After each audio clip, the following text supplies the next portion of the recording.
Oo. Ulitin mo yung...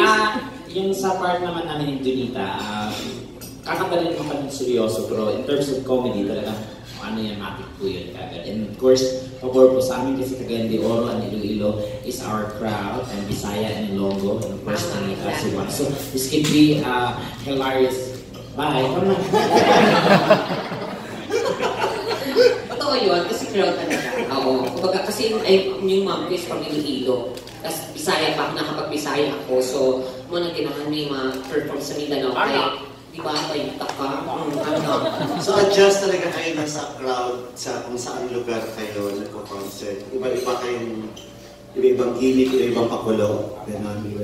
Opo, sa Iloilo, ang papakuluan si Tekla. Ako sa Kaya Cagayan. lang lumangkot. Pero Tekla, saan ka mas iba yung iba talaga rin yung tandem ni Junita pwede kay Bubay. Ikaw kasi, di ba may Bubay show kayo, di Bubay, may TV show kayo. Saan ka mas komportable na gusto? Basically, sino mas gusto mo? Actually, yun na yun. Sa harap ni Junita. Aminin mo. Okay, papatumpa ko si Bubay. Hindi, kaya naman po ako, flexible naman po ako. Kumbaga, ang character ko po, kami po yung mga Pilipino. Kumbaga, mag-shine kami through with partner. So, kung naral ko yung sarili ko na, kung wala si Junita, at least may option po. Eh kung presko ni Bubay at ikaw, sino naman ang... Ano po? Pag presko naman ni Bubay at Tekla, sino naman ang... So, paaway pa lang.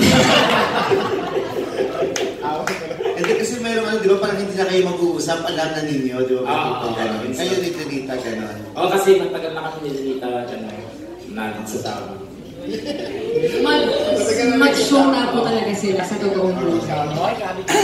Ay, sorry. Hindi mag-shota. May nangyari once. Wow, ito pa ng diri. Lugi na nga ako. Tungtuwa ka naman. Kung nakita mo nga, kamukha ko eh. Kay Josh at kay Golden, first, nito, may